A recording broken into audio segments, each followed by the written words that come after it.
Hello guys, Serafina media channel பார்த்துட்ருக்கவங்க எல்லாருக்கும் வணக்கம். ஹார்பிக் கூட இந்த ஒரு பொருளை மட்டும் சேர்த்து பாருங்கள், உங்களோட பாத்ரூம் பளிச்சுன்னு மின்னும்.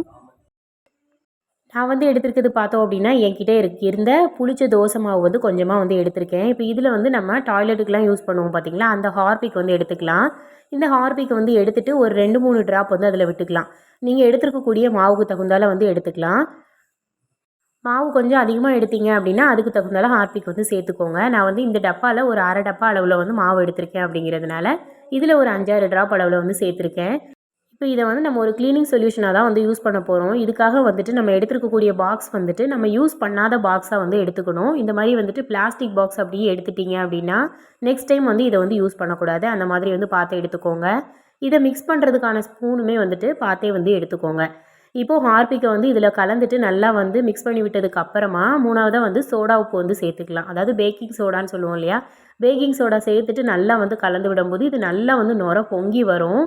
பேக்கிங் சோடா வந்து க்ளீனிங்க்கு வந்து ஒரு பெஸ்ட்டு சொல்யூஷன். நம்ம வந்து க்ளீன் பண்ணுறதுக்காக நம்ம ஏதாவது லிக்யூட் வந்து எடுக்கிறோம் அப்படின்னா அதில் பேக்கிங் சோடா கலந்துட்டு நீங்கள் வந்து க்ளீன் பண்ணுறப்போ உங்களுக்கு அந்த பொருள் வந்து அவ்வளோ அழகாக வந்து க்ளீன் ஆகும்.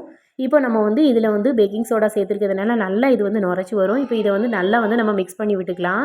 ஹார்பிக் வந்து நீங்கள் சேர்த்துருக்கிறது உங்களுக்கு வந்து ஸ்மெல் பண்ணுறது வந்து அலர்ஜியாக இருக்குது அப்படின்னா மாஸ்க் கட்டிக்கலாம். கையில் வந்து லைட்டாக வந்து பட்டாலும் கூட அலர்ஜி ஆகும் அப்படின்னா கைக்கு வந்து க்ளவுஸ் இல்லாட்டி ஏதாவது கவர் வந்து போட்டுக்கோங்க. இப்போ இதை வந்து நம்ம எதுக்கு யூஸ் பண்ணலாம் அப்படின்னு சொல்லிட்டு பார்க்கலாம். நம்ம வீட்டில் வந்து டாய்லெட்லாம் வந்து க்ளீன் பண்ணுறதுக்கு நார்மல் ஹார்பிக் ஊற்றி வந்து க்ளீன் பண்ணுவோம் இல்லையா, இந்த மாதிரி வந்து க்ளீன் பண்ணாமல் இந்த 2 பொருளை சேர்த்து வந்து க்ளீன் பண்ணப்போ இன்னுமே வந்துட்டு உங்களுக்கு நல்லா வந்து டாய்லெட்டில் உள்ள அழுக்குகள் எல்லாமே வந்து க்ளீனாகி கிடைக்கும். இதனால் நம்மளோட நேரத்தையும் பணத்தையும் கூட மிச்சம் பண்ணலாம். இந்த மாதிரி இப்போ நம்ம டாய்லெட்டில் வந்து இந்த நம்ம எடுத்துருக்கக்கூடிய லிக்யூடை வந்து ஊற்றி விட்டுக்கலாம். ஊற்றிட்டு நம்ம டாய்லெட் க்ளீன் பண்ணுறதுக்காக எடுத்து வச்சுருக்கக்கூடிய ப்ரெஷ்ஷை வந்து எடுத்துக்கலாம். இந்த ப்ரெஷ்ஷை வச்சு நல்லா வந்து தேய்ச்சி கொடுங்க. இதோட இந்த மூளை முடுக்குகளெல்லாம் பார்த்தோன்னா ரொம்ப அழுக்குகள் வந்து இருக்கும், அதெல்லாம் வந்து நல்லா தேய்ச்சி கொடுங்க. இப்போது நான் இந்த டாய்லெட்டில் வந்து தேய்க்கிறப்போ ஃபஸ்ட்டு வந்து அழுக்கு இல்லாத மாதிரி இருந்துச்சு. ஆனால் அந்த லிக்யூடை ஊற்றி நம்ம தேய்க்கிறப்போ நீங்களே வந்து பார்க்குறீங்க அழுக்கு வந்து எந்த அளவுக்கு வந்து வந்திருக்கு அப்படின்னு சொல்லிட்டு. இப்போ இதுக்குள்ளே வந்து பார்த்தோன்னா அழுக்கு வந்து அதிகமாக இருக்கும். அந்த இடத்துல நான் இன்னும் கொஞ்சம் லிக்யூட் வந்து ஊற்றிட்டு அதுக்கப்புறம் வந்து தேய்ச்சி விடுறேன். இந்த மாதிரி நல்லா வந்து தேய்ச்சி விட்டதுக்கு அப்புறமா நம்ம வந்துட்டு ஊற வைக்கலாம் தேவையில்லை. தேய்ச்சிட்டு உடனேவே வந்து தண்ணி ஊற்றி கழுவிக்கலாம். இந்த மாதிரி வந்து ஃபுல்லாக வந்து தேய்ச்சி விட்டுருங்க.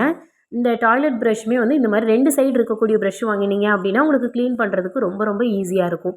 இப்போ வந்து தேய்ச்சி முடிச்சதுக்கப்புறம் நம்ம தண்ணி ஊற்றி வந்து கழுவி விட்டுக்கலாம். கழுவும் போதே வந்து நல்லா தெரியும், ஃபஸ்ட்டு இருந்ததுக்கும் இப்போத்துக்கும் வந்து டிஃப்ரென்ஸ் வந்து தெரியும். நல்லா வந்து க்ளீனாக இருக்குது பாருங்கள். நார்மல் ஹார்பிக் ஊற்றி க்ளீன் பண்ணுறத விட கூட இது வந்து ஒரு பெஸ்ட்டு சொல்யூஷனாக இருக்கும். கண்டிப்பாக இதை வந்து ட்ரை பண்ணி பாருங்கள். ஒயிட் டாய்லெட் அப்படின்னா இதை விட நல்லாவே வந்து டிஃப்ரென்ஸ் தெரியும். இந்த மாதிரி நம்ம டாய்லெட்டை வந்து அடிக்கடி வந்து க்ளீன் பண்ணிக்கலாம். அடுத்ததாக இந்த சொல்யூஷனை வந்து எதுக்கு யூஸ் பண்ண போகிறோம் அப்படின்னா நம்மளோட சிங்க் ஏரியா வந்து க்ளீன் பண்ணுறதுக்காக யூஸ் பண்ண போகிறோம். ஒவ்வொரு டைம் வந்து நம்ம பாத்திரம்லாம் வந்து கழுவி முடிச்சதுக்கப்புறம் பார்த்தோன்னா சிங்க் வந்து ரொம்ப வந்து அழுக்காக இருக்கும். சிங்க்கை வந்து நம்ம வந்துட்டு டெய்லியுமே நைட்டு வந்து க்ளீன் பண்ணுறது ரொம்ப முக்கியம். ஏன்னா நைட்டு வந்துட்டு சிங்க் வழியாக வந்து நிறையா பூச்சிகள் வரும், கிருமிகள் வரதுக்கு சான்சஸ் இருக்குது. அதனால் வந்துட்டு சிங்க்கை வந்து நைட்டு தூங்க போகிறதுக்கு முன்னாடி பாத்திரம் எல்லாம் கழுவி முடிச்சதுக்கப்புறம் கண்டிப்பாக வந்து க்ளீன் பண்ணி விடணும். இப்போ நம்ம வந்து சிங்க்கில் கழுவுறப்போ கை வச்சு தேய்க்கிற மாதிரி இருந்துச்சு அப்படின்னா நம்ம கைக்கு வந்து க்ளவுஸ் போட்டுக்கோங்க.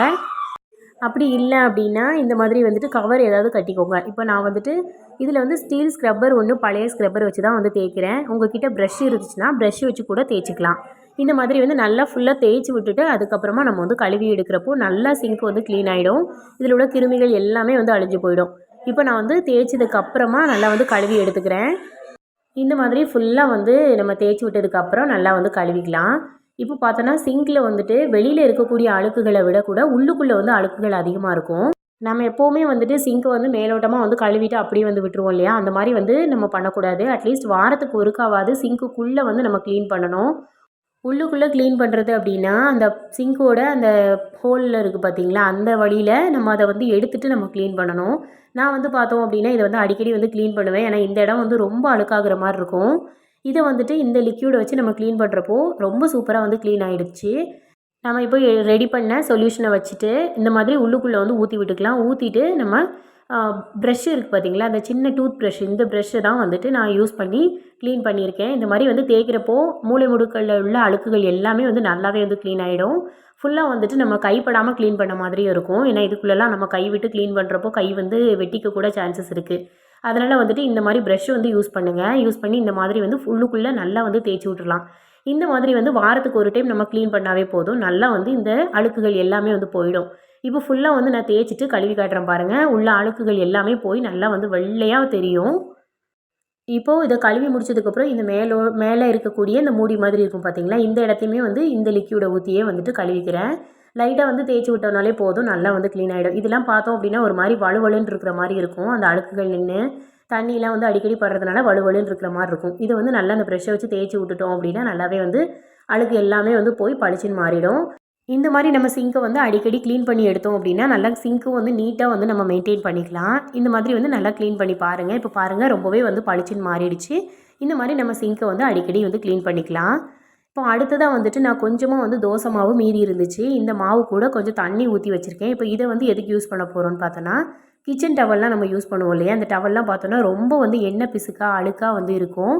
இந்த கிச்சன் டவலை நம்ம இந்த தோசை மாவில் வந்துட்டு ஊற வச்சுட்டு அதுக்கப்புறம் நம்ம தேய்ச்சி கழுவுனோம் அப்படின்னா அதில் உள்ள எண்ணெய் பிசுக்கு அழுக்கு எல்லாமே போய் கிச்சன் டவல் வந்து ரொம்பவே வந்து பளிச்சுன்னு மாறிடும். இப்போ பாருங்கள், நான் வந்து கொஞ்சம் நேரம் ஊற வச்சுட்டு அதுக்கப்புறமா நான் இந்த மாதிரி கையாலே வந்து கசக்கி விட்டு தேய்ச்சி எடுத்துக்கிறேன். இந்த மாதிரி தேய்ச்சாலே போதும், அதில் உள்ள அழுக்குகள் எல்லாமே வந்து போயிடும்.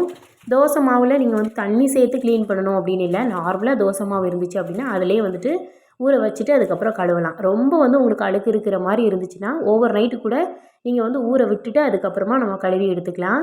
நான் வந்து கொஞ்ச நேரம் தான் ஊற வச்சேன். பார்த்தோம் அப்படின்னா எண்ணெய் பிசுக்கு எல்லாமே போயிடுச்சு. நான் அந்த கொஞ்சம் வந்து அழுக்குகள் வந்து இருக்கிற மாதிரி தான் இருந்துச்சு. ஆனால் எண்ணெய் பிசுக்கு எல்லாமே வந்து நல்லாவே வந்து போயிடுச்சு. தொட்டு பார்க்குறப்போ நல்லா ஃபீல் ஆச்சு. நீங்கள் ரொம்ப அழுக்கு இருக்கிற மாதிரி இருந்துச்சுன்னா நைட்டு வந்து நல்லா ஊற விட்டுட்டு காலையில் அதை வந்து கழுவி எடுத்துருங்க. இப்போ பார்த்தோன்னா ஓரளவுக்கு அழுக்குகள் வந்து க்ளீன் ஆகிடுச்சு. இந்த மாதிரி கிச்சன் டவலை வந்து க்ளீன் பண்ணுறதுக்கும் தோசை மாவு வந்து நம்ம யூஸ் பண்ணிக்கலாம். அடுத்த டிப் என்னென்னு பார்க்கலாம். இந்த மாதிரி வளையல்லாம் நம்ம வீட்டில் பாக்ஸ்லலாம் போட்டு ஸ்டோர் பண்ணி வச்சுருப்போம் இல்லையா, அந்த மாதிரி பாக்ஸில் போட்டு வச்சுருக்க வளையல் பார்த்தோன்னா ஒன்றோட ஒன்று வந்துட்டு மிக்ஸ் ஆகி கிடக்கும். நம்ம வந்து ஃபங்க்ஷன்லாம் போகிறப்போ தேடி எடுக்க வந்து நமக்கு ரொம்ப கஷ்டமாக இருக்கும் இல்லையா, அந்த மாதிரி பிரச்சனையை வந்து அவாய்ட் பண்ணுறதுக்கு என்ன பண்ணலான்னு பார்க்கலாம். ஃபஸ்ட்டு இந்த வளையலெல்லாம் வந்து செட்டு செட்டாக வந்து பிரித்து வச்சுக்கோங்க. பிரித்ததுக்கப்புறமா இதை நம்ம வந்து எப்படி இதில் ஆர்கனைஸ் பண்ணி வைக்கலான்னு பார்க்கலாம். இதுக்காக நம்ம ஆர்கனைசர்லாம் வந்து எதுவுமே வாங்க தேவையில்லை.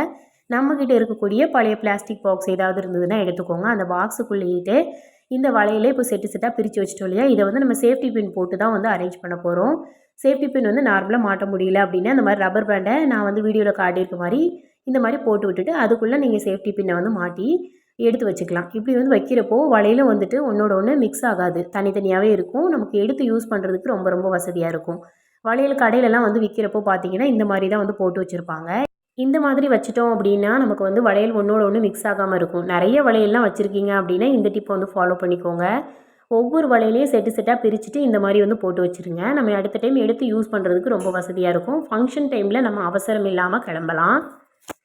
கஷ்டப்பட்டு நம்ம ஒவ்வொரு வளையலையும் வந்து தேடி தேடி எடுத்துகிட்டு இருக்க தேவையில்லை. இந்த மாதிரி நம்ம செஞ்சு வச்சிட்டோம்னா ஈஸியாக நமக்கு எடுத்து யூஸ் பண்ண வசதியாக இருக்கும்.